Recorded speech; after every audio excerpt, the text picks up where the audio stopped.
సరస్వతికి నమస్కారం. ఆశీనులైనటువంటి పదవాక్య ప్రమాణ కార్యమైనటువంటి గురువులకు నమస్కారం. అయితే ఈరోజు భగవద్గీత మన జీవితానికి ఎలా మార్గదర్శనం చేస్తుంది అనే అంశం మీద కొంచెం మాట్లాడడానికి అవకాశం ఇచ్చినటువంటి అందరికీ ముందుగా ధన్యవాదాలు తెలియజేస్తున్నాను. అయితే ఎవరైనా భగవద్గీత ఎలా మార్గదర్శనం చేస్తుందంటే ముందుగా కర్మ గురించి, పుణ్యఫలం గురించి, మోక్షం గురించి మాట్లాడతారు.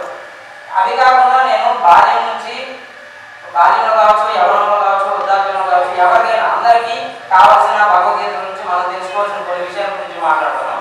అయితే మనం ముందుగా చూసుకుంటే భగవద్గీత మహాభారతంలో ఒక మాట, మహాభారతం పంచమ విధంగా కీర్తి అంటే మహాభారతంలో వ్యాస మహర్షి ఒక మాట చెప్తారు, యదిహాస్తి తదన్యత్ర యన్నేహాస్తి నతత్వచిత్. అంటే ఈ మహాభారతంలో ఏదైతే ఉందో అదే బయటంతా కనబడుతుంది. మహాభారతంలో ఏదైతే లేదో అది బయట కనబడదు. అంటే ఏంటంటే విశ్వంలో ఉన్న ప్రతి విషయం గురించి మహాభారతంలో చెప్పబడింది అని చెప్పి దాని అర్థం అన్నమాట. అయితే అంత గొప్పదైనటువంటి పంచమేదమైనటువంటి మహాభారతంలో భీష్మ పర్వం నుంచి 25వ అధ్యాయం నుండి 42వ అధ్యాయం వరకు 18 అధ్యాయంలో 701 శ్లోకాల్లో శ్రీమద్ భగవద్గీత చెప్పబడింది. అయితే మనం చూస్తున్నట్లయితే క్రైస్తవుల గ్రంథం బైబిల్ క్రీస్తు చనిపోయిన ఒక 1500 సంవత్సరాల తర్వాత ఆయన అనుచరులు రాశారు. అలాగే ఇస్లామిక్ గ్రంథం అయినటువంటి ఖురాన్ కూడా 2500 సంవత్సరాల తర్వాత ఆయన అనుచరులు రాశారు. కానీ భగవద్గీతని స్వయంగా మన కృష్ణుడే ఆయన ముఖం నుంచి వెలబడింది కాబట్టి దాన్ని భగవద్గీత అన్నారు. సరే, మరి ఈ భగవద్గీతలో అర్జునుడు 84 శ్లోకాల్లో ఆయన సందేహాలన్నీ అడిగాడు. అందులో కొన్ని నేను ఆయన నివృత్తి అయిన చెప్పినవి కూడా ఉన్నాయి. కాబట్టి ఒక 70 శ్లోకాల్లో ఆయన సందేహాలన్నీ అడిగాడు. ఈయన కృష్ణుడు 574 శ్లోకాలు, 600 శ్లోకాల్లో దానికి సమాధానం చెప్పాడు. అంటే ఈయన 1% అడిగితే ఆయన 10% చెప్పాడు. ఆ చుట్టుపక్కల కూడా ఎక్కడ సంశయం లేకుండా ఉండేటట్టుగా శిష్యుడి యొక్క అంధకారాన్ని దూరం చేస్తున్నాడు. గురువు అంత గొప్పవాడు, అందుకే జగద్గురు అన్నారు కదా అని. మా గురువు గారు చెప్తారు, గురువుకి శిష్యుడికి తేడా ఏంటంటే తెలిసినవాడు గురువు, తెలియనివాడు శిష్యుడు. అంటే అర్థం చేసుకోవడానికి ఇప్పుడు గురువుకి ఏంటంటే నాకు గణితం తెలియదని గురువుకి తెలిసి ఉంటుంది, శిష్యుడికి గణితం తెలియదని కూడా తెలియదు అన్నమాట. అంటే అది ఉందని కూడా తెలియదు అన్నమాట. ఏదైతే ఉందని తెలియదో దాని జ్ఞానాన్ని పరిచయం చేసేవాడే గురువు అని చెప్పి చెప్తారు. అయితే మామూలుగా గీత అంటే లైన్, బార్డర్, హద్దు. మన హద్దు ఏంటని మనకు తెలియజేసేదే భగవద్గీత. అందులో కురుక్షేత్రంలో అర్జునుడు ఉన్నప్పుడు గొప్ప వీరుడు మొత్తం ఎంతమంది వచ్చినా మొత్తం కురుక్షేత్రాన్ని ఒక చేతితోనే తిప్పివేయగలిగినటువంటి వీరుడు కర్ణుడి తర్వాత అంత గొప్ప వీరుడు అర్జునుడు. కర్ణుడి కంటే అంత గొప్ప వీరుడు అర్జునుడు. కానీ అర్జునుడు కూడా మొదట ఏం చెప్తాడు, సేనయోర్భయోర్ మధ్య రథం స్థాపయించుదా అంటాడు. అంటే తీసుకెళ్ళి రెండు సైన్యాల మధ్యలో రథాన్ని స్థాపించని గర్వంగా చెప్తాడు. అక్కడికి వెళ్ళి చూసిన తర్వాత ఆయన మనసులో కలిగిన భావనల వల్ల ఆయన యుద్ధం చేయని చెప్పి గాంధీవన్నీ తెలియస్తాడు. అప్పుడు కృష్ణుడు ఆయనకి ఎలా అయితే చెప్పాడు అన్నది ఇది. భగవద్గీతని ఎంతో మంది పెద్ద పెద్ద మహానుభావులు, గొప్ప గొప్ప వాళ్ళందరూ వర్ణించారు. వివేకానందుడు కావచ్చు, రామకృష్ణ పరమహంస కావచ్చు, జగద్గురు శంకరాచార్యులు కావచ్చు, ఎంతో మంది వర్ణించారు. అయినప్పటికీ దాంట్లో ఉన్న పూర్తి సారాన్ని చెప్పడం ఎవరితరం కాదన్నమాట. చెప్పాలంటే భగవద్గీత అనేది ఒక సముద్రం లాంటి. అక్కడ మనం దోషులు తగ్గితే దోషుల జ్ఞానాన్ని తెచ్చుకోవాలి. అలాగే బిందు తగ్గితే బిందులో వచ్చే జ్ఞానాన్ని తెచ్చుకోవాలి. ట్యాంక్ తీసుకెళ్తే ట్యాంక్ అని తెచ్చుకోవాలి. కానీ సముద్రం మొత్తాన్ని తెచ్చుకోవడం చాలా చాలా కష్టం అన్నమాట. అందులో నాకు అర్థమైన ఒక 10 పాయింట్లు మీ ముందు ఉపస్థాపిస్తాము. అయితే ముందుగా మనం చెప్తారు కదా, సంసార సాగరం దూరం ఖర్చు నుంచి తీవ్రంగా గురువు గారు అన్నారు.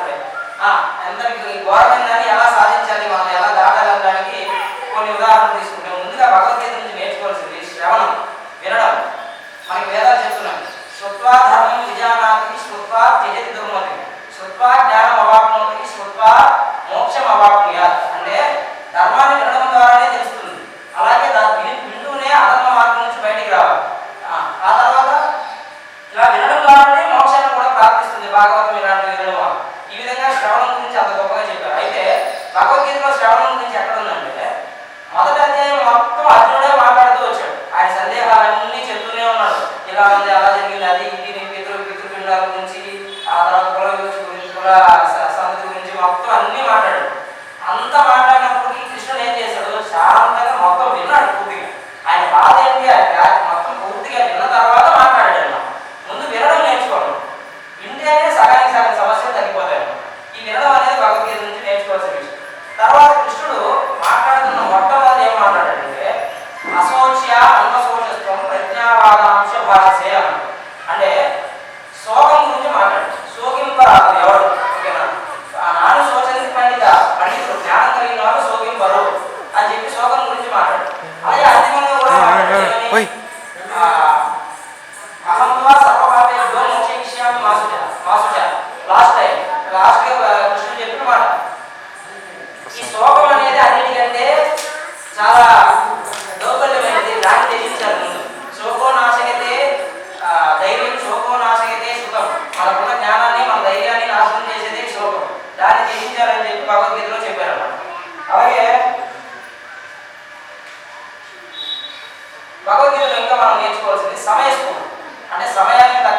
భారతాలు ఇలా చాలా పేర్లు ఉన్నాయి. కానీ ఆ సమయంలో పార్థ అని ఎందుకు పిలిచాడంటే పార్థ కుంతీదేవి యొక్క పుత్రుడు అర్జునుడు. కుంతీదేవి ముందు పేరు కుంతీదేవి. ఆయన అప్పుడు ఆ పేరుతో ఉన్నప్పుడు ఆ రాజ్యంలో పుట్టింట్లో ఉన్నప్పుడు గొప్ప వీరురాలు, ధైర్యవంతురాలు. అంతటి ధైర్యవంతురాలు కడుపును నువ్వు పుట్టావు, నువ్వు ఇలా మాట్లాడుతున్నావు అని ఆయన గుర్తు చేయడం కోసం ఆ కథ అంతా చెప్పకుండా పార్థ అని పిలిచాడు.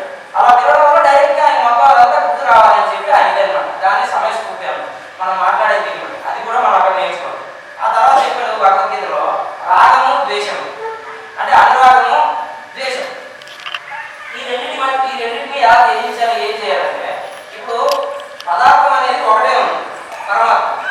అది ఒకటే అని చెప్పి మనం తెలుసుకుంటే ఆ జ్ఞానం మనం పొందితే ఈ రాగము ద్వేషం అనేది పెరిగిపోతుంది. ఈ కాలంలో మనం చూస్తుంటే ఇప్పుడు మీలో ఉన్నది ఆయనే, నాలో ఉన్నది ఆయన, ఆ విగ్రహంలో ఉన్నది ఆయన, సమస్త విశ్వంలో ఉన్నది ఆయన. మొదటి భాగవతంలో చెప్పాడు ఎందుకంటే సందేహంలో మొత్తం అంతా ఆయనే ఉన్నాడు. మరి ఇదంతా ఈ కాలంలో చూస్తుంటే ఈ ప్రేమ వివాహాలు కానీ, ప్రేమ వల్ల ఆత్మహత్యలు కానీ, లేకపోతే వాళ్ళది చేయడం కానీ ఎన్నెన్నో ఉన్నాయి. మనకి భద్రుడు కూడా చెప్పాడు యాం చింతయామి సతతం వైశాఖ, నేను ఎవరినైతే ప్రేమిస్తానో ఆ అమ్మాయికి నేను చేసిన ఉన్నాను. సాధ్యం ఇచ్చేది జనం సజనోప్య సక్క, ఆ అమ్మాయి కూడా ఇంకెవరో ప్రేమిస్తూ ఉంటుంది, వాడికి ఏమో అమ్మాయి ఇష్టం ఉండదు. అస్మత్తుడి పరిదృశ్యత కాదు, మన కోసం కూడా ఇంకెవరో అమ్మాయి ఎదురుస్తుంటుంది, కానీ మనకి అమ్మాయి నచ్చదు. దిగ్ధాంశ మదనంచ ఇమాంచ వాంచ అంటాడు. అంటే ఈ గోడంతా ఎందుకురా బాబు అన్నట్టు ప్రేమ గురించి చెప్తాడు. ఇలా అనురాగం ద్వేషం అంటే ఉన్నది ఒకటే పదార్థం, మొత్తం అంతా ఒకటే అని తెలిసినప్పుడు ఈ అనురాగం ద్వేషాలు దూరం చేసుకోవడానికి ఒక ఇది ఏర్పడుతుంది. తర్వాత కృష్ణుడు మళ్ళీ భగవద్గీత నుంచి మనం నేర్చుకోవాల్సింది మానసిక దృఢత. కృష్ణుడు అంటాడు క్షుద్రం హృదయ దౌర్బల్యం అంటాడు. క్షుద్రం అంటే నీచాతి నీచం, అంతకంటే నీచింది ఇంకోటి లేదు అని. అది ఏది? హృదయ దౌర్బల్యం, మానసిక బలం లేకపోవడం కంటే నీచమైంది ఇంకోటి లేదు. మనస్సు అనేది సూక్ష్మం, శరీరం అనేది స్థూలం. ఈ శరీరం అంటే ఈ మనస్సులో ఎప్పుడైతే మనకి బెంగ కానీ బాధ కానీ ఉంటుందో దాని ప్రభావం శరీరం మీద కూడా పడుతుంది అన్నమాట. మనస్సుకున్న గొప్ప వేరు, అందుకే చెప్తారు చంచలము మన కృష్ణ